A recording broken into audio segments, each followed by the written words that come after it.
I stared at the email from Riverside Gardens, the venue I had booked 8 months ago for my October wedding. We apologize, but your reservation has been transferred to another party as per the signed authorization form. My hands shook as I scrolled down. The signature at the bottom belonged to my sister, Claire. I read it 3 times, hoping the words would change. They did not. My fiancée Emma walked into our apartment kitchen where I sat frozen with my laptop. "What's wrong?" she asked, setting down grocery bags. I turned the screen toward her without speaking. Her face went pale as she read, then red with anger. "Claire canceled our venue?" I pulled up my phone and found a text from Mom sent 2 hours earlier. "Sweetie, Claire needs the Riverside date for her wedding. You understand, right? She and Brandon want to get married before his deployment. Family helps family." My wedding was in 12 weeks. I called Claire immediately. She answered on the 4th ring, her voice bright and casual. "Hey, big brother. I was going to call you later." "You took my wedding venue," I said flatly. "Our wedding venue. Emma and I booked it almost a year ago." She sighed dramatically. "Mom said she'd explain. Brandon got deployment orders. We need to get married quickly, and Riverside was perfect. You can find another place." I gripped the phone tighter. "Claire, we sent save the dates. We have deposits on everything coordinated for that location. The caterer, the photographer, everything is planned around Riverside." "Well, you'll have to change it," she said, her tone shifting to irritation. "Brandon is going overseas for 18 months. This is important, Nathan. More important than your party." Before I could respond, she continued, "Besides, you and Emma have been together forever. You can wait a few more months. Brandon and I have only been dating 8 months. We need this." Emma sat beside me after I hung up, her jaw tight with anger. 8 months, she said quietly. They have been together 8 months, and she thinks that trumps our 3-year engagement? I had proposed to Emma on a hiking trip to Mount Rainier. We had planned this wedding carefully, saving money, choosing vendors, building something meaningful. Now Claire had dismantled it with a phone call and Mom's permission. "What did your mother say when you told her we booked Riverside?" Emma asked.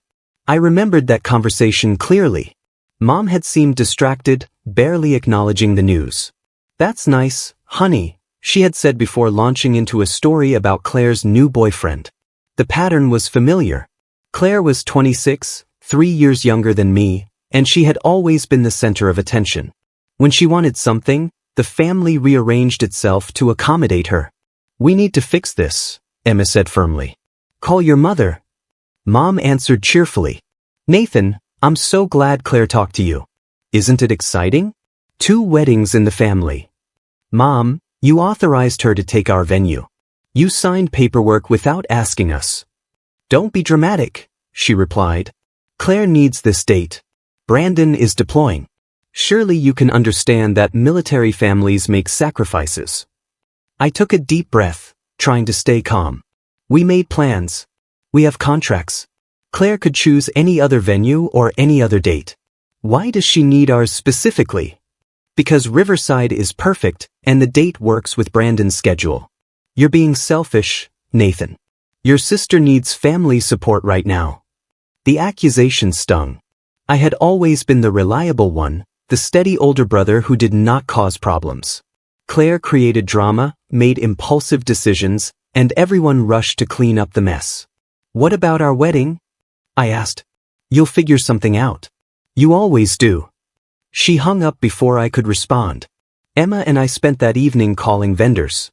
The caterer could not move to another date without losing our deposit. The photographer had bookings solid through next year.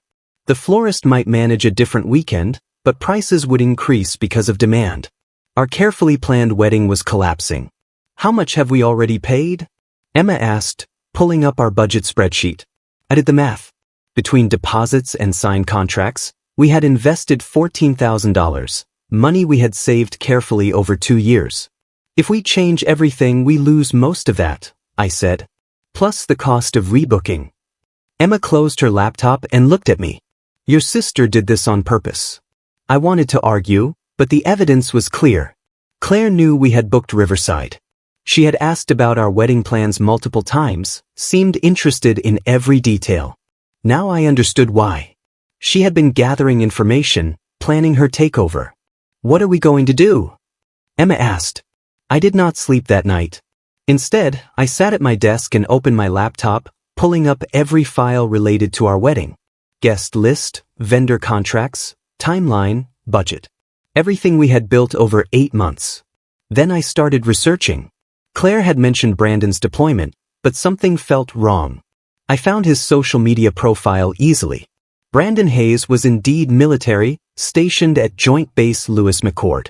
But his recent posts showed no indication of imminent deployment. Photos from last week showed him at a barbecue. Comments from friends talked about upcoming plans.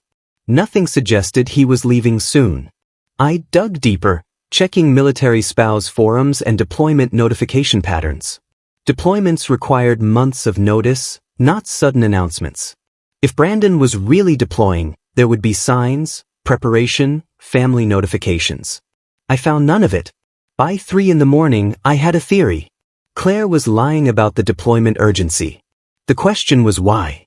Emma found me still at my desk when she woke up at 6. Did you sleep at all?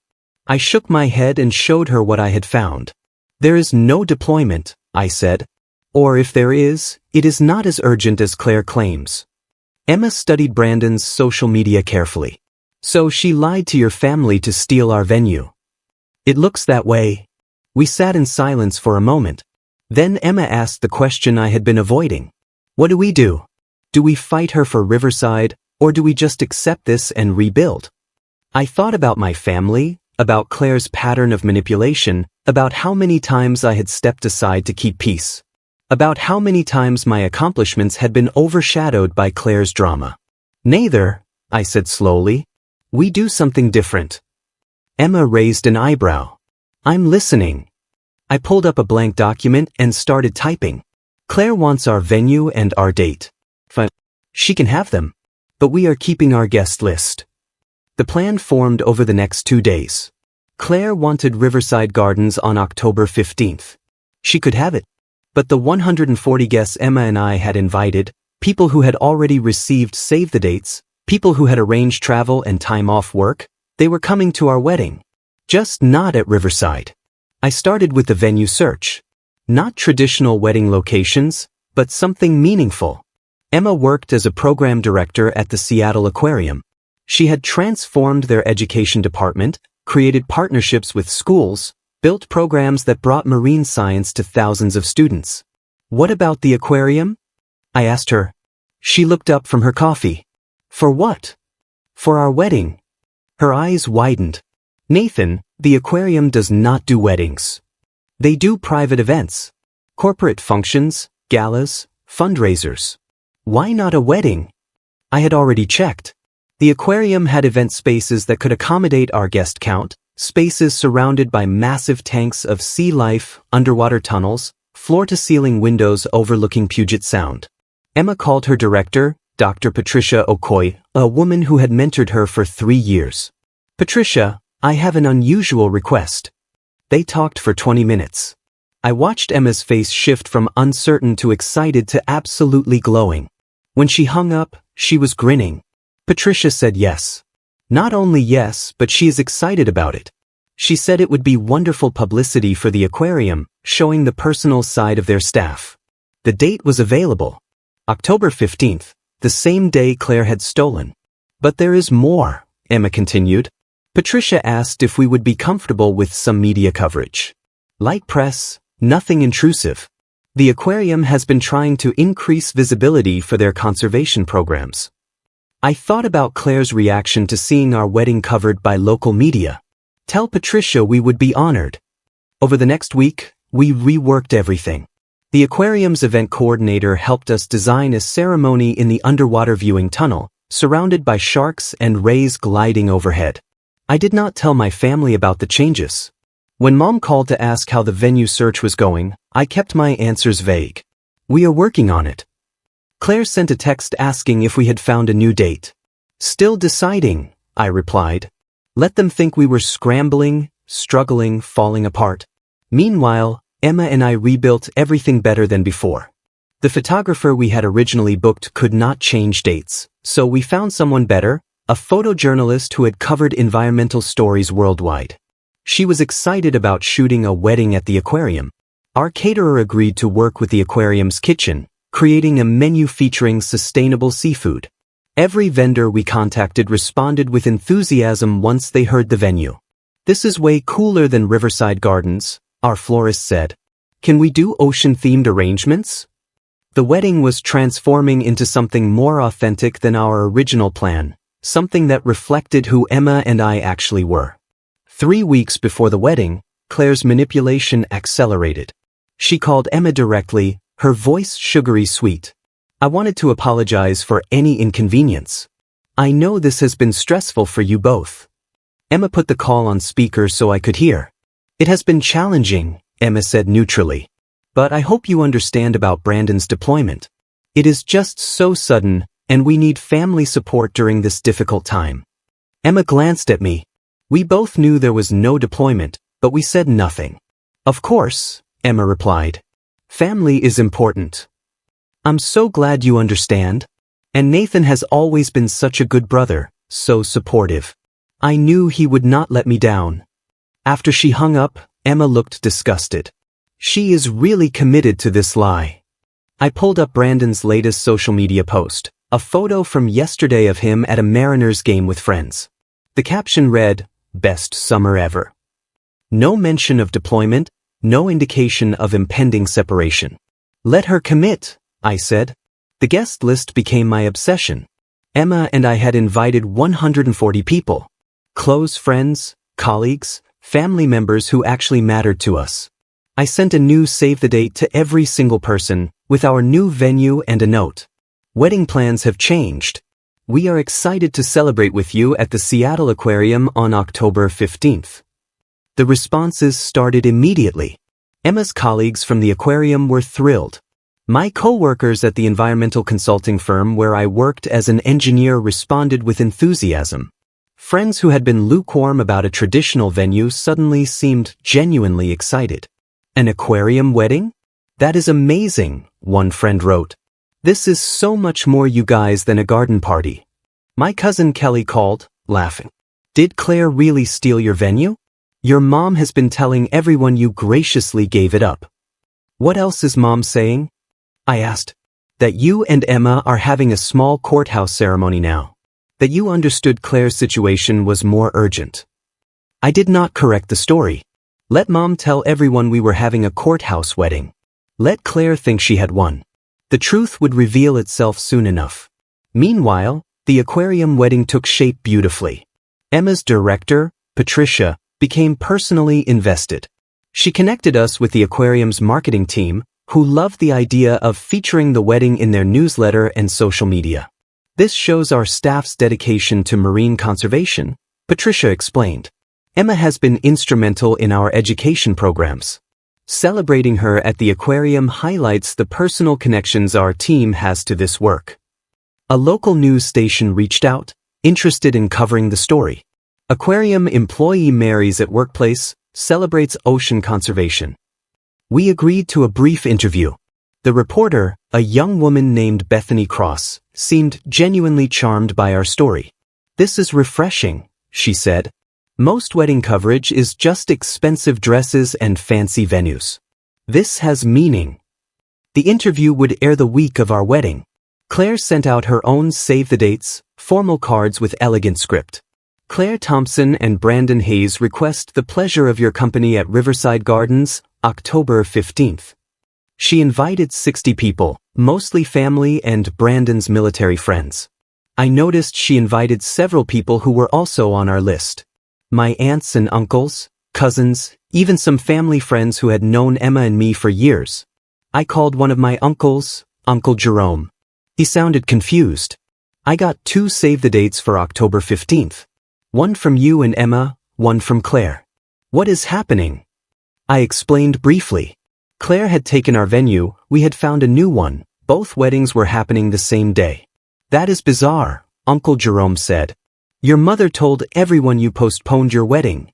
"We did not postpone. We changed venues." The wedding is still October 15th at the Seattle Aquarium at 4 in the afternoon. And Claire's wedding?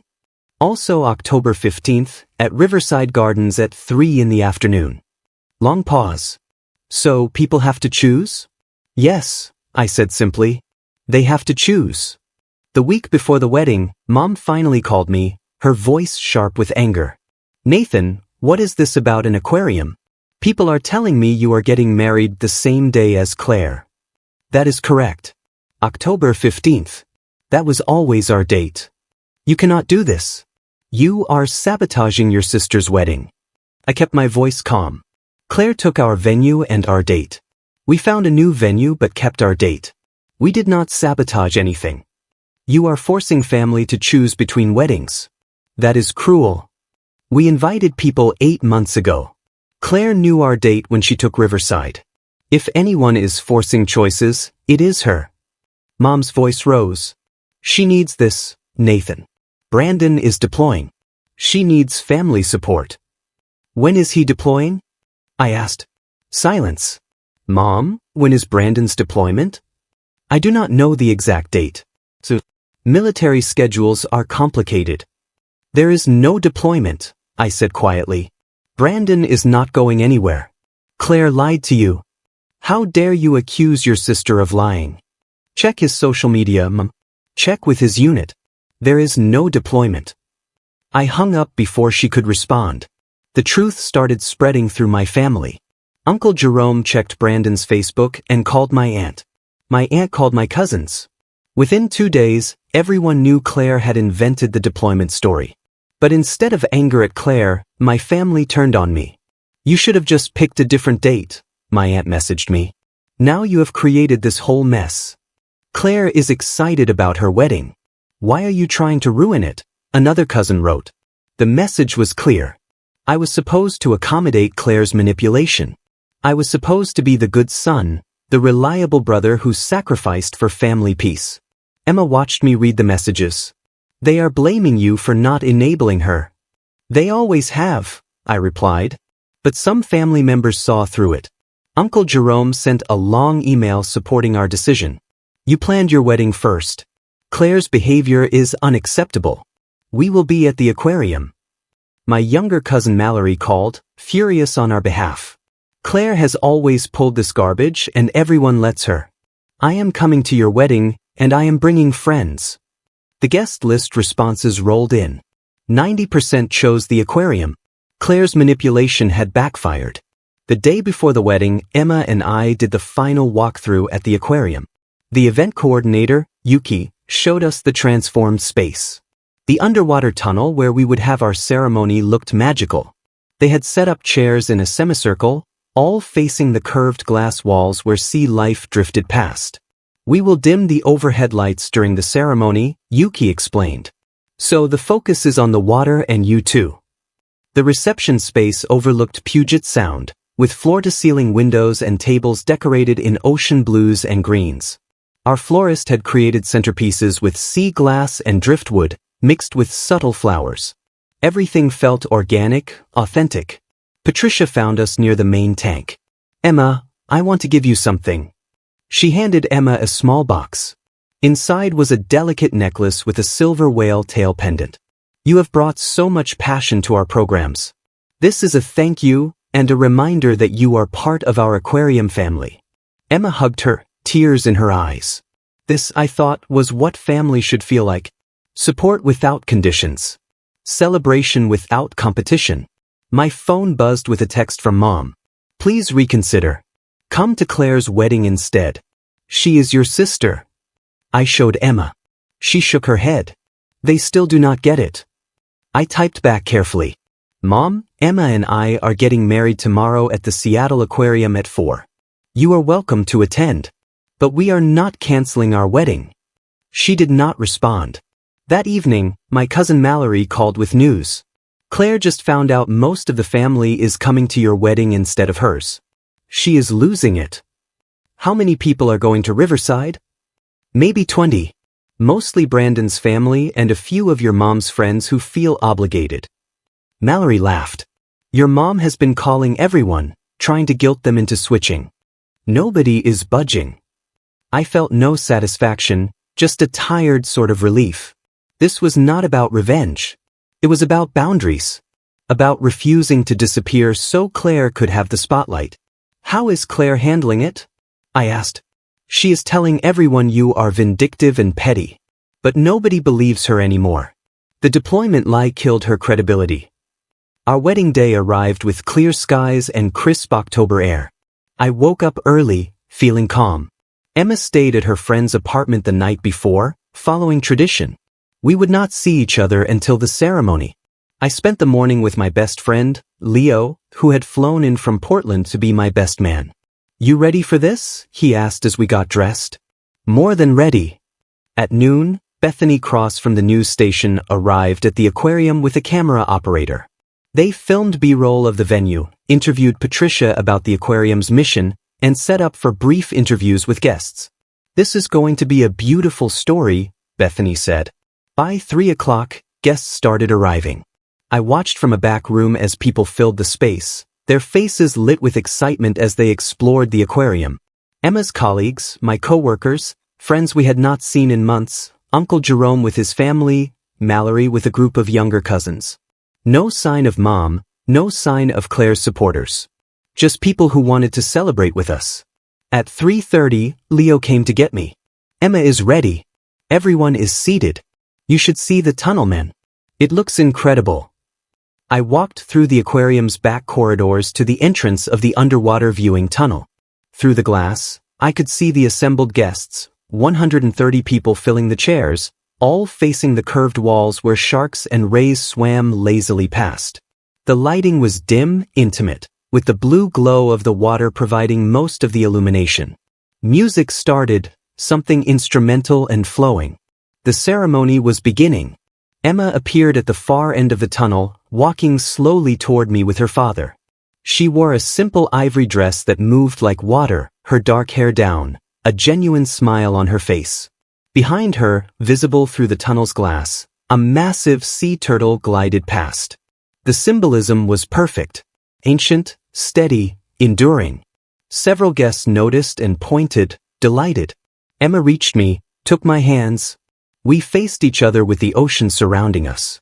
Our officiant, one of Emma's former professors, began speaking about partnership and commitment. The ceremony lasted 20 minutes. We exchanged vows we had written ourselves. I promised to support Emma's passion for conservation, to stand beside her through challenges, to choose her every day. She promised to build a life that reflected our values, to weather storms together, to never let family drama overshadow our partnership. That last line got knowing chuckles from guests who understood the context. We exchanged rings as a school of silver fish swirled past the glass behind Emma. Leo handed me Emma's ring, grinning. I slid it onto her finger, and she did the same for me. I now pronounce you married, our officiant said. You may kiss. I kissed my wife as our guests erupted in applause. Through the glass, the ocean continued its eternal rhythm, unconcerned with human drama. We walked back down the tunnel together, guests standing and cheering. Bethany's camera operator captured it all, the joy on faces, the unique venue, the genuine celebration. This was what our wedding was supposed to be. Authentic, meaningful, ours. The reception was everything I had hoped for. No formal toasts or rigid schedule, just people enjoying themselves. The food was incredible, the sustainable seafood perfectly prepared. Guests mingled between the reception space and the aquarium exhibits, which stayed open exclusively for our party. Kids pressed their faces to the glass of the touch pools. Adults took photos in front of the massive Pacific tank. Emma and I moved through the crowd, thanking people for coming, for choosing us. Patricia pulled me aside at one point. Nathan, I have been to many events at this aquarium. This is special. You can feel the genuine affection everyone has for you and Emma. Uncle Jerome found me near the windows. Your mother called me 3 times today, trying to get me to go to Riverside instead. I am sorry she put you in that position. He shook his head. Do not apologize. You did nothing wrong. Claire created this situation, and your mother enabled it. I am proud of you for standing up for yourself. Around 7, Mallory approached with her phone. You need to see this. Mallory showed me social media posts from people at Claire's wedding. Photos of Riverside Gardens, beautifully decorated, nearly empty. Maybe 25 people scattered among tables set for 60. Claire in her wedding dress, looking furious. Brandon looking confused and uncomfortable. The captions told the story. When nobody shows up to your wedding because you stole someone else's venue. Karma is real, folks. Family drama level expert. Someone had posted a side-by-side comparison. Riverside Gardens, empty and sad, next to photos from our aquarium wedding, packed and joyful. The post had hundreds of shares already. This is going viral, Mallory said. People are calling Claire out everywhere. I felt no triumph, just exhaustion. I did not want this. You did not do this, Mallory corrected. Claire did this to herself. You just refused to be her victim. Emma found us and saw the phone. She looked at the photos of Claire's empty wedding, then at me. Do you feel bad? She asked quietly. I thought about it honestly. No. I feel relieved. This is what boundaries look like. She squeezed my hand. Good. Because our wedding is perfect, and we should enjoy it. The evening ended with dancing as the sun set over Puget Sound. The aquarium's windows framed the Olympic Mountains in the distance, the water turning gold and pink. Emma and I danced to our song, surrounded by people who genuinely loved us. No drama, no manipulation, just celebration. Bethany approached as we were leaving. The story airs tomorrow night on the evening news. I think you will be happy with it. We focused on the aquarium, the conservation angle, and your obvious love for each other. The family drama is mentioned briefly but not emphasized. Thank you, Emma said. This day has been perfect. We drove home as husband and wife, exhausted and happy. My phone had 17 missed calls from Mom. I turned it off. Tomorrow would bring whatever it brought. Tonight was ours. The next morning, Mom showed up at our apartment. I answered the door to find her standing there, her face hard. You humiliated your sister. I got married. That is all I did. Everyone was at your wedding. Claire had nobody. Claire took our venue and our date, then lied about why. People made their choice. Mom stood in our doorway, refusing to leave. You should have been the bigger person. You should have chosen a different date. Emma appeared beside me. Mrs. Thompson, Nathan, and I planned our wedding for October 15th at Riverside Gardens 8 months before Claire got engaged. We sent save the dates. We signed contracts. Claire knew all of this when she took our venue. She needed it more. Brandon was deploying. There is no deployment, I said firmly. There never was. Claire lied and you helped her. Mom flinched. You will regret this. Family is forever. Grudges destroy relationships. I thought about that.